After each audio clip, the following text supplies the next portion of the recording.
Hello, this is Cheryl Buckwalter, and thank you for viewing the new California landscape with me.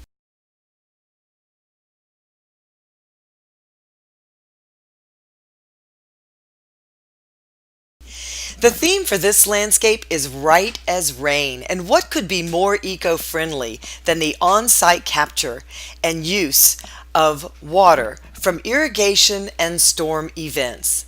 This landscape includes a variety of permeable materials and elements to help us achieve just that. A number of walkways, as you can see here, provide easy access throughout the entire landscape, going all the way around the landscape. And this plant palette provides year-round color. So let's get started, and let's start in the front yard with the rain garden. Here is a rain garden, and what happens is we have downspouts that carry water from the roof into the gutters, out the downspouts, into the dry creek bed that then lets that water flow into this rain garden.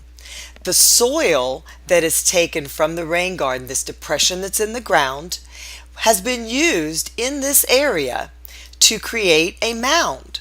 And as you can see, it flows all the way across the front of the yard here. And that low mounding helps to keep even more water on site. This mound in the rain garden is then surrounded by this beautiful evergreen bunching type of grass or clumping grass, and it's called a gray sedge, and it adds beautiful color throughout the landscape and throughout the year. Wonderful movement and flow. Over here, this tree is called a geyera. It is an Australian willow.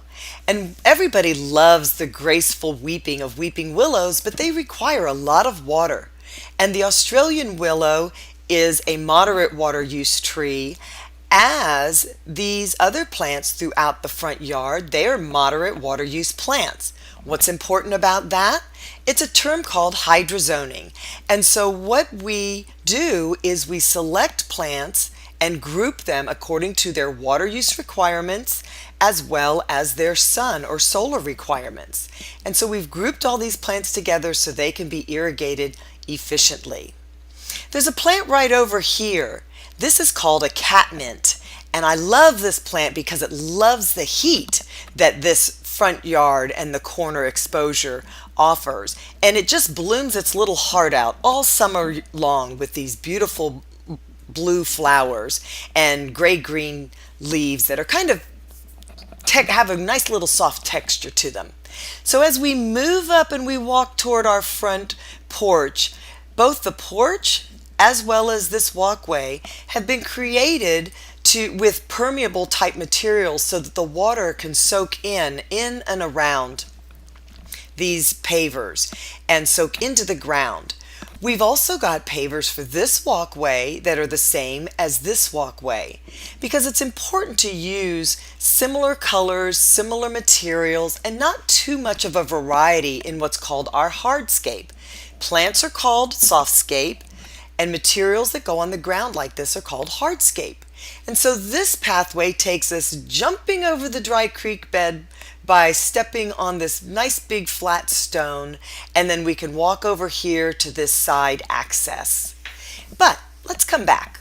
We're going to go back across, enter the porch, go along the side of the landscape where we can see plants have been selected so that they can grow to their mature size naturally, like this Callistemon viminalis Little John. It's a Little John bottle brush, and the flowers look just like a bottle brush.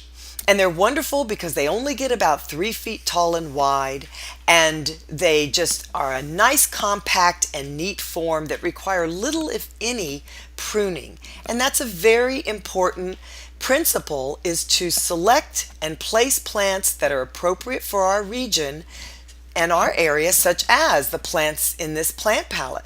California natives, Mediterranean type plants that enjoy our climate. Here we have some Hesperalo, which is called a red yucca, Also with some succulents, which have become more and more popular.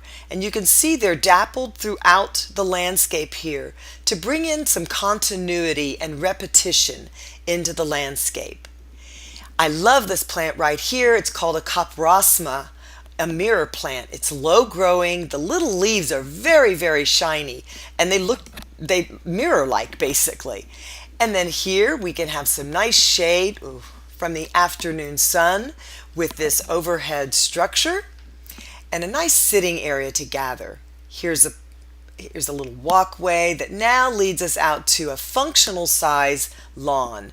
Because it's okay to have lawn, let's just make sure that it's the size that we would actually use.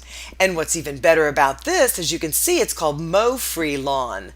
It can be mowed once or twice a year, but it's really not necessary to do that.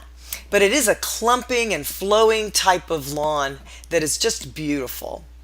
Surrounding and giving a backdrop to this landscape is the little olive tree or shrub, and it gets only between 6 and 8 feet tall and wide, very neat. It's essentially fruitless, so it's nice and tidy, and it has a silvery gray-green leaves that just provide a wonderful backdrop throughout the year.